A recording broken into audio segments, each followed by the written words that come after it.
aí, galerinha, beleza? Hoje nós vamos falar sobre dinâmica das populações, mais um assunto muito importante da ecologia. Se inscreva logo no canal para você não esquecer de se inscrever no final. Tudo isso depois da vinheta. Vai!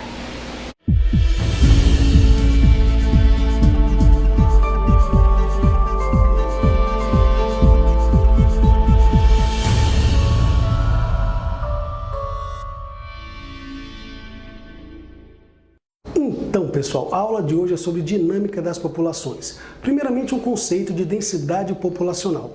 A densidade populacional é o número de indivíduos da mesma espécie que vivem em determinada área ou volume. Volume porque esses organismos também podem ser aquáticos. Então, como é que a gente calcula isso? A densidade populacional é o número de indivíduos por área ou volume. Quando eu falo em densidade demográfica, porque demo quer dizer povo, eu já estou me referindo à população humana, que é calculada pelos censos. Aqui eu peguei o censo do ano 2000, embora hoje a gente saiba que o Brasil já tem mais de 210 milhões de habitantes.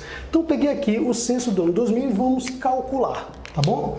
Eu tenho aqui, ó, a densidade populacional, bota aqui, ó, DP, densidade populacional é igual ao número de indivíduos, 170 milhões de habitantes, vou botar assim, ó, vezes 10 à sexta, tá certo, Mário? Mário é meu amigo de física, eu não sou muito bom de conta não, mas o cara broca, então siga o canal do meu amigo Mário Rolê, que você vai aprender física de maneira fácil e didática. Ó, você me zoou na última aula, se prepare que vai ter troco, viu? Mas vamos lá. 110 milhões de habitantes sobre 8,5 vezes 10 à sexta, né? Milhões de quilômetros quadrados. Então eu vou botar aqui, ó. Como é que a gente faz isso? Gente, 2 vezes 8,5 não dá 17? Então eu vou botar aqui, ó, 2. Aqui você sabe que corta. Se tem mais um zero, 20. Não é isso? Então 20 o que, Anderson? 20 habitantes por quilômetros quadrados. Isso aqui reflete uma característica do nosso país, porque em alguns lugares, como as grandes metrópoles, tem mais de 100 habitantes por quilômetro quadrado. Já tem outros lugares, como a floresta amazônica, que tem menos de 1 habitante por quilômetro quadrado. Então, essa distribuição não é equitativa no nosso país. Agora vamos estudar a taxa de crescimento populacional. A taxa de crescimento populacional é uma variação, ou seja, o aumento ou a diminuição do número de indivíduos em determinado período de tempo. Então, eu dei um exemplo aqui do número de protozoários, né, por ml, tem uma população A inicial com 10, depois com 40, e uma população B com 200 e depois 500.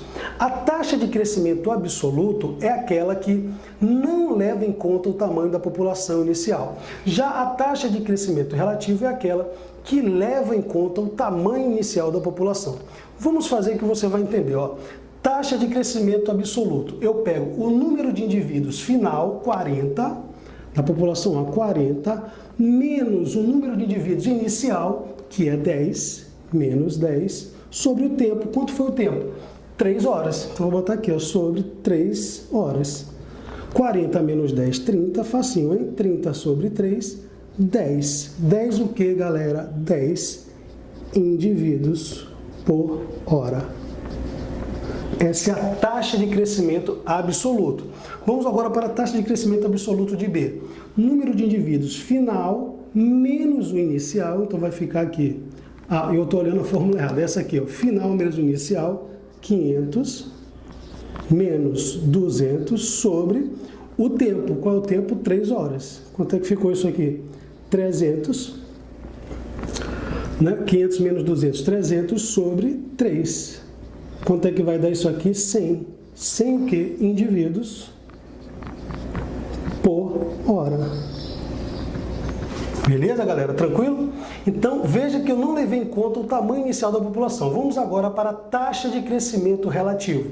Eu pego o número de indivíduos final menos o inicial sobre o número inicial. Então, vou fazer a taxa de crescimento relativo de A. Mesma coisa, final menos o inicial, o que mudou? Sobre o número inicial. Esse número inicial aqui foi 10. Tudo isso sobre 3.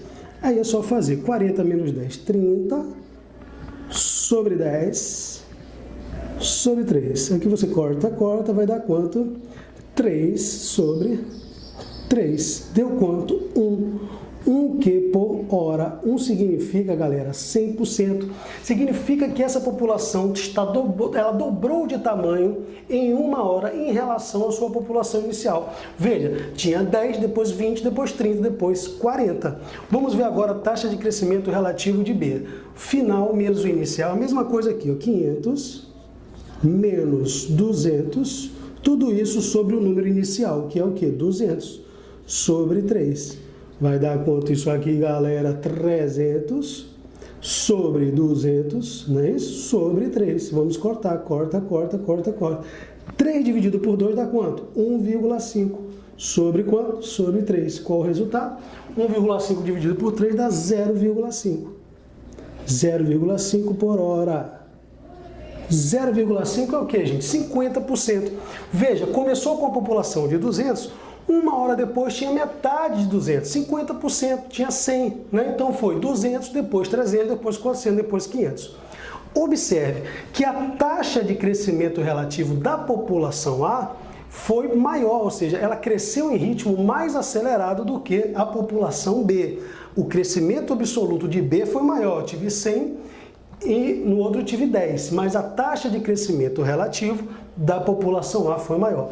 Então, nem sempre a taxa de crescimento absoluto vai corresponder à taxa de crescimento relativo. Legal? Vamos agora ver alguns fatores que influenciam no tamanho... Caiu, então. Alguns fatores que influenciam no tamanho da população. Então, nós temos aí a taxa de natalidade e de mortalidade. Taxa de mortalidade é o número de indivíduos que morrem ao longo de um ano e emigração que saem de uma determinada população. Então, se eu tenho uma população estável, uma parte morreu e outra saiu, essa população diminui. E aqui, a taxa de natalidade é o número de indivíduos que nascem em um ano numa população. E de imigração são indivíduos novos que chegam.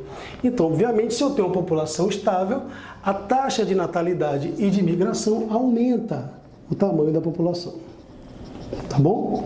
E para a gente fechar essa aula maravilhosa, vamos aqui, ó. Uma observação: as taxas de mortalidade costumam ser detalhadas por faixa etária. Por exemplo, a mortalidade infantil. A mortalidade infantil é um índice, né, que mostra o número de óbitos de menores de 1 ano por 1.000 nascidos vivos. Então, por exemplo, em 1980 morriam 60,9 ou 69,1 crianças por 1.000 nascidas vivas. Veja que esse indicativo melhorou. Em 2019, apenas 11,9 crianças morrem antes de 1 ano de idade por 1.000 nascidas vivas. Tá? Então, melhoramos nesse parâmetro, que fala muito também sobre o Brasil, né? Fala sobre qualidade de vida, índice de desenvolvimento humano, saneamento básico, nutrição, então, enfim, é um indicador amplo. E a expectativa de vida é uma estimativa da longevidade da população nascida em determinado ano.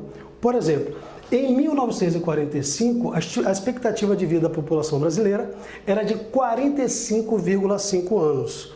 Em 2020, de 76,7 anos, ou seja, mais um dado, né, que melhorou no nosso país. Infelizmente, tivemos uma queda em 2021 para 74,8 anos por conta da pandemia do Covid-19. Né? Então é isso, galera. Espero ter ajudado. Um forte abraço e até a nossa próxima aula.